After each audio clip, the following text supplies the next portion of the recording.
Class 8th, chapter number 4, The Treasure Within. The Treasure Within, in this chapter, you will study about Miss Bella Raja, who is the editor of Sparsh, a newsletter from the resource center in the school, the Valley School in the Bangalore. And the another character, that is Mr. Hafiz Contractor, one of the India's leading architect. Architect कौन होता है? जो नक्शे बनाता है, buildings के नक्शे बनाने वाले को हम क्या कहते हैं? आर्किटेक्ट्स कहते हैं। तो इस चैप्टर में आप किसके बारे में पढ़ोगे कि मतलब वो अपनी लाइफ इंसिडेंट शेयर करता है कि कैसे कैसे उसकी जो स्कूलिंग की लाइफ थी, उसके बाद उसने ग्रेजुएशन करी और उसके बाद वो कैसे एक आर्किटेक्ट बना।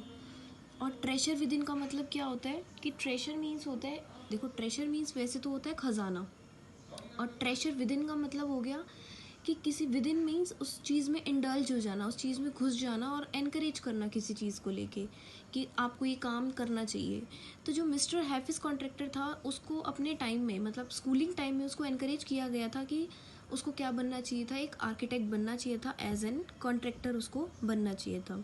तो हैफिज कॉन्ट्रैक्टर क्या था, जो उसकी स्कूल लाइफ थी उसके बारे में पढ़ोगे, तो यही सारी चीज़ें आप पढ़ोगे। तो अपने स्कूल में वो कैसा था, वो खुश नहीं रहता था, उसको अपना स्कूल अच्छा नहीं लगता था, और अपनी क्लास में वो गुड स्टूडेंट, वैसे वो गुड स्टूडेंट था बट वो पढ़ाई में अच्छा नहीं था, मतलब अदर एक्टिविटीज़ में अच्छा था, जैसे कि स्पोर्ट्स में हो गया, तो ये सारी चीज़ें उसको अच्छी लगती थी। तो उसको पढ़ने में उसका बिल्कुल मन नहीं लगता था, लेकिन उसको जो सबसे ज़्यादा डर था पढ़ाई में, सबसे ज़्यादा वो किस चीज़ से डरता था? In the mathematics. उसको क्या होते थे? मैथ्स को लेके, मैथ्स एग्जामिनेशंस को लेके उसको क्या होते थे? Terrible nightmare. नाइटमेयर मीन्स होता है डरावने सपने। डरावने सपने आते थे उसको कि जो मैथ्स का एग्ज़ामिनेशन है, मतलब मैथ्स का जो पेपर है उसका, उसमें वो क्या हो जाएगा? वो फेल हो जाएगा और वो कभी भी पास नहीं हो पाएगा, वो सारी चीज़ें भूल जाएगा। तो मतलब इस तरीके से उसको मैथ्स को लेके एक फ़ियर था कि वो कभी भी पास नहीं हो पाएगा, इसलिए उसका जो इंटरेस्ट था वो कहाँ पर रहता था? इन the other activities like in the sports. जो कॉन्ट्रैक्टर था, मतलब जिस करेक्टर की हम बात कर रहे हैं, हैफिज, ये सारे क्या है, इस तरीके से उनके बीच में कन्वर्सेशन हुई थी। जो दो कैरेक्टर्स हैं इसमें, मिस बेला राजा और जो हैफिज कॉन्ट्रैक्टर है, ये शॉर्ट्स में दिए हुए हैं। तो ये क्या कर रहे हैं? आपस में बात कर रहे हैं।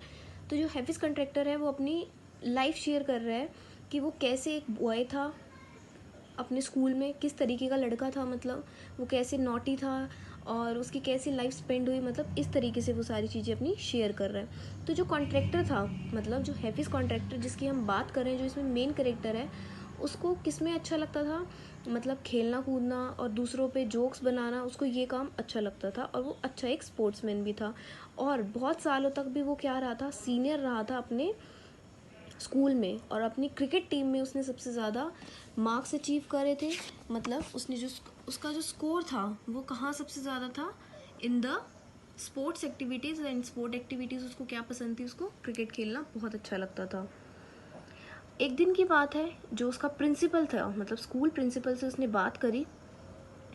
One sentence spoken to me by my principal change my life. मतलब कि उसने बताया कि जब मेरे प्रिंसिपल सर ने जो उनको बातें बताई उसके बारे में, तो उसकी जो लाइफ थी वो कैसे चेंज हो गई। मतलब प्रिंसिपल जो सर थे उनके, जो उन्होंने उसको एनकरेज किया था, मतलब उसको उत्साह की उसका उत्साह बढ़ाया था कि तुम्हें ये काम ऐसे करना चाहिए। अगर तुम्हारा स्टडीज़ में मन नहीं लगता, तो अगर किसी एक पर्टिकुलर चीज़ में मन लगता है तो तुम्हें उस चीज़ पे फोकस करना चाहिए। तो कॉन्ट्रैक्टर ने अपने जितने भी एग्जामिनेशंस थे, वो जितने भी वो पास करे थे, वो कैसे करे थे? चीटिंग करके। मतलब वो चीटिंग करके पास हुआ था, बिकॉज उसका he has no interest in his studies. However when he approached his 11th class, मतलब जब वो अपनी किस में आया था? 11th क्लास में आया था। 11th क्लास में the principal called me and said, look here son, I have been seeing you from one day. मतलब कि मैं तुम्हें डे 1 से देख रहा हूँ, और तुम्हें क्या है कि मैं नोटिस कर रहा हूँ कि you are a good student but you never studied. तुम एक अच्छे स्टूडेंट हो, लेकिन तुम क्या करते हो? पढ़ते नहीं हो। I have taken care of you till today, now I can no longer take care of you, so you do it yourself. मतलब मैं तुम्हें स्टार्टिंग से देख रहा हूँ, तुम्हें स्टार्टिंग से नोटिस कर रहा हूँ, लेकिन अब मैं तुम्हारी वो चीज़ केयर नहीं करूँगा।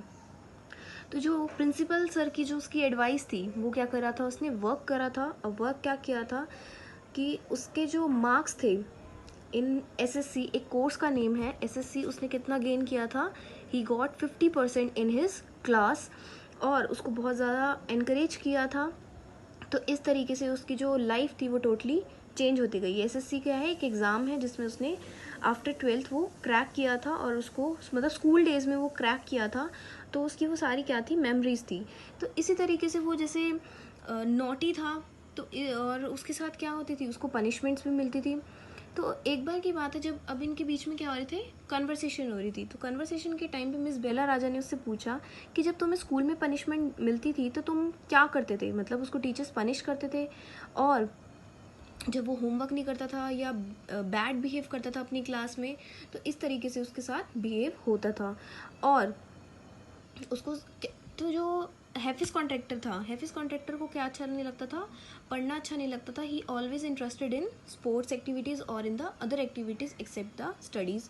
तो वो जो अपनी स्टडीज़ में, तो जो अपनी स्पोर्ट्स गेम में एक्टिव था, तो इसलिए वो क्या था, अपने लीडर का गैंग था। मतलब लीडर का gang means he is the leader of his gang, and he would have gang fights and plan strategies. मतलब कि उसका लड़ाई झगड़ा भी चलता रहता था, ये सब चीज़ें भी उसकी क्लास में चलती रहती थी, मतलब लड़ाई झगड़े में भी वो आगे रहता था, ये सारी चीज़ें उसके साथ हुआ करती थी।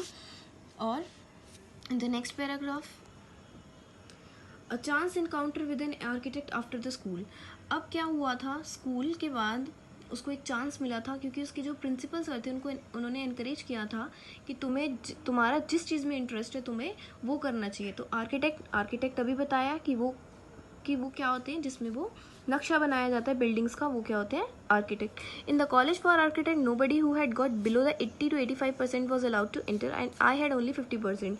तो जो हैफिज कॉन्ट्रैक्टर था वो क्या बता रहा था कि जब अपने कॉलेज टाइम में जब उसको ज्वाइन करना था कॉलेज आर्किटेक्ट के लिए, उसको 80 to 85% चाहिए थे, बट उसके कितने थे, only he got 50% in his school. तो आफ्टर द स्कूल उसने क्या सोचा था, contractor wanted to join the army. वो क्या चाहता था, he wanted to join the army, and I got my admission letter but my aunt tore it up. तो जो उसकी आंट थी उसने वो लेटर को फाड़ दिया था। His mother won't allow him to join the police force either, और ना ही उसकी जो मदर थी वो क्या करना चाहती थी, पुलिस फोर्स में ज्वाइन नहीं करवाना चाहती थी। It was by using some influences that he got admission in Jai Hind college. तो बाय इंसिडेंस वो कहाँ पर आ गया, जय हिंद कॉलेज इन बॉम्बे में एक जय हिंद कॉलेज था, और जहाँ पर उसको क्या पढ़नी पड़ती थी, फॉर द फ्रेंच लैंग्वेज, मतलब उसको एक फ्रेंच लैंग्वेज पढ़नी पड़ती थी, और वो फ्रेंच लैंग्वेज उसको वो भी अच्छी नहीं लगती थी। He had to take his married cousins help. अब उसने, उसकी एक कज़न थी, मैरिड कज़न, उसने उसकी हेल्प ली, और her husband was an architect. अब जो उसकी कज़न थी, तो जो उसका हस्बैंड था वो क्या था, एक आर्किटेक्ट था, and I was going to an architect office to learn French. तो वो कहाँ पर गया, एक आर्किटेक्ट के ऑफिस में गया, जिससे कि वो क्या सीख सके, फ्रेंच लैंग्वेज। तो जितनी भी लैंग्वेजेस थी उसमें भी वो वीक था। तो आर्किटेक्ट के ऑफिस में क्या हुआ, one day in the architect office he saw somebody drawing a window detail. अब उसने देखा कि कोई क्या बना रहा था, एक window detail is a very advance drawing, मतलब एक एडवांस ड्राइंग है। तो इस तरीके से वो क्या कर रहा था, अपनी एडवांस ड्राइंग को एनकरेज कर रहा था, ताकि वो क्या कर सके, एक अच्छा परफॉर्म कर सके। The window detail is a very advance drawing. अब जो विंडो ड्राइंग थी उसने क्या नोटिस करा, contractor told him that his drawing was wrong. तो जो वहाँ पर जो ड्राइंग करा था उसने क्या बताया कि ये जो ड्राइंग है वो क्या है, गलत है। ही एडिड, तो उसने क्या किया कि कुछ उसमें इनोवेशंस करी। इनोवेशंस करने का मतलब कि उसने बोला कि इस तरीके से हमें डिज़ाइन नहीं करना चाहिए, उसने थोड़े अपने अदर आइडियाज़ दिए। He asked him to draw few specific things, contractor did that at once. तो जो वहाँ पर वो बना रहा था एडवांस ड्राइंग, मतलब जो वहाँ पे वो ड्रॉ कर रहा था, आर्किटेक्ट में यही तो होता है, जब नक्शा बनाते हैं तो हम क्या करते हैं, पेंसिल से ड्रॉ करते हैं। तो जब वो पेंसिल से सारी चीज़ें वो ड्रॉ कर रहा था, उसने नोटिस करा कि ये चीज़ इस तरीके से नहीं, हमें कोई और इनोवेट करके करना चाहिए। तो उसने जब वो इनोवेट किया तो वो उससे इम्प्रेस भी हुआ कि कॉन्ट्रैक्टर जो था, हैफिज कॉन्ट्रैक्टर की बात हो रही है, तो उस टाइम पर उसने बहुत अच्छी ड्राइंग करी थी। अब धीरे धीरे उसकी क्या थी, जो स्किल्स थे वो बढ़ रहे थे, आर्किटेक्ट में उसका जो इंटरेस्ट था वो बढ़ता जा रहा था। तो architect took him to the principal of the college. जो आर्किटेक्ट था उसको कहाँ पे लेके गया, प्रिंसिपल के पास लेके गया, जो उसके कॉलेज का प्रिंसिपल था इन द कॉलेज। अभी बताया कि जब उसका जो कॉलेज था वहाँ पर 80 to 85% चाहिए होते थे, लेकिन उसके सिर्फ कितने थे, 50% थे। तो बाय रिक्वेस्ट उसको एंटर किया तो प्रिंसिपल सर ने उसको वार्न करा कि मैं तुम्हें अलाउड तो कर रहा हूँ in the entrance examination, but अगर तुम्हारे मार्क्स नहीं आए, अगर तुमने अच्छा नहीं किया तो तुम उस आर्किटेक्ट में ज्वाइन नहीं कर सकोगे. But the contractor had got A+1 in the entrance exam, but from that day it was a cakewalk. मतलब उसके लिए एक खुशी की बात थी कि उसने क्या किया, A+ उसमें ग्रेड लिया, और वो कॉन्ट्रैक्टर जो था, जो हेफिस कॉन्ट्रैक्टर था, उसने अच्छे से अच्छे मार्क्स गेन करे, क्योंकि उसके in the 12th standard he got only 50%, लेकिन in this college he wants 80 to 85%. So that's why he gave the entrance exam and he got A+ grade in this examination. उसके बाद देखो क्या हुआ. Contractor never made a plan. One of his teachers, एक उसकी teacher थी जिसका नाम क्या था, Mrs Gupta, and told him that you are a useless in everything but your sketches are good. उसकी टीचर ने क्या बोला कि तुम वैसे तो क्या हो, यूजलेस हो, मतलब किसी काम के नहीं हो, बट जो तुम्हारे स्केचेस हैं, जो तुम ड्रॉ करते हो, वो क्या है, वो बहुत काम के हैं, वो अच्छी चीज़ें हैं, मतलब तुम अच्छे से ड्रॉ करते हो. तो जो मिसेस गुप्ता थी, उसने क्या एडवाइस किया कि तुम्हें क्या करना चाहिए, तुम्हें आर्किटेक्ट का कोर्स ही आगे फर्दर ज्वाइन करना चाहिए, तुम्हें और कोई काम नहीं करना चाहिए. अब जो कॉन्ट्रैक्टर था, हेफिस कॉन्ट्रैक्टर, उसको क्या अच्छा लगता था, स्टडीज़ अच्छी नहीं लगती थी, और वो जितनी भी लैंग्वेजेस थी, जैसे फ्रेंच हो गई, तो इनमें भी वो अच्छा नहीं था, और उसको मैथमेटिक्स से सबसे ज़्यादा फियर था कि उसको मैथ अच्छा नहीं लगता था. तो वो जैसे भी पास होता था, वो किस तरीके से पास होता था, अपनी सारी कॉपी करके, मतलब चीटिंग करके वो पास होता था. फिर नेक्स्ट देखो क्या हुआ. Those who always stood first और second in his class are doing ordinary jobs. As for himself the good life, the school life made him street smart. अब जो यहाँ देख सकते हो आप, स्ट्रीट स्मार्ट का मतलब क्या होता है कि जो smart by doing things independently, मतलब कि जो अपने काम वो खुद कर सकता था, तो इसी तरीके से उसने जो काम थे वो सारे करे थे. And he learn more by what he did then what the books taught him. मतलब वो प्रैक्टिकल नॉलेज उसने इतनी ली थी कि ऐसा नहीं है कि वो किताबी कीड़ा था. कहने का मतलब he is not the book warm.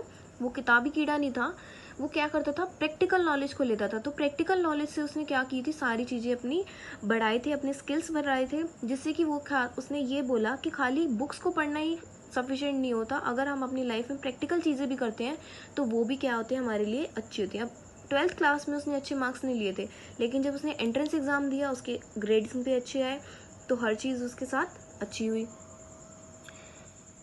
Special interest उसके कहाँ पर थे, देखो, at the school contractor was interested in the other things not in the books. अब स्कूल टाइम में वो यही बता रहा था बार बार कि उसको क्या अच्छा लगता था, उसको बुक्स अच्छी नहीं लगती थी, जो अदर थिंग्स थी उसको वो अच्छी लगती थी. और दूसरों को, अब जब कभी भी उसके स्कूल में कभी क्या होती थी, रेन हो रही होती थी, तो जब रेन हो रही होती तो वो क्या करता था, वो बाहर चला जाता था, मतलब ये एक्टिविटीज़ उसकी परफॉर्म करता था.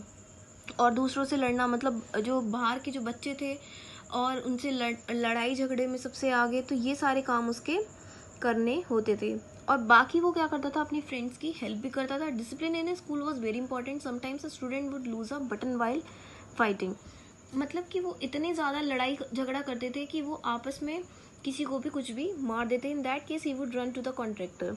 अब वो इसी केस में वो क्या करते थे, वो कॉन्ट्रैक्टर के पास जाते थे कि ये काम किसने किया होगा, हाफिज का ही काम होगा. Contractor would cut a button from a chalk using a blade. मतलब वो इतनी एक्टिविटीज़ करते थे कि कहीं पे भी किसी का भी बटन कट कर देना, फाइटिंग करना, तो सबको ये लगता था कि वो किसका काम है, उसी कॉन्ट्रैक्टर का काम है. तो जो उसके स्ट्रक्चर्स थे, अब यहाँ एक पिक्चर में देख सकते हो कि ये किसने, कॉम्प्लेक्स डिज़ाइन बाय हेफिस कॉन्ट्रैक्टर. अब जो इसने बिल्डिंग बनवाई थी वो किसने बनाई थी, हेफिस कॉन्ट्रैक्टर ने बनाई थी. और इतनी ब्यूटीफुल बिल्डिंग बनाई थी, तो जिससे कि क्या हुआ था, सब इम्प्रेस भी हुए थे, और यही सारी चीज़ें उसने करी थी. एंड इन द एंड यही बताया कि जो हमारी प्रैक्टिकल लाइफ होती है, प्रैक्टिकल लाइफ मीन्स कि अगर हम, ज़रूरी नहीं है कि हम बुक्स पढ़ेंगे उससे मार्क्स आएंगे उसी से ही हमारी सक्सेस होएगी. नो, जो कॉन्ट्रैक्टर की लाइफ में उसने यही बताया, says he sketch are his mathematics, कि अगर उसको मैथमेटिक्स से डर लगता था, मैथ से डर लगता था, जो उसने स्केचेस बनाए थे वही क्या है, उसके मैथमेटिक्स हैं, क्योंकि वो उससे डरता था. He put design, construction, psychology and sociology together making a sketch from all that is contractors definition of mathematics.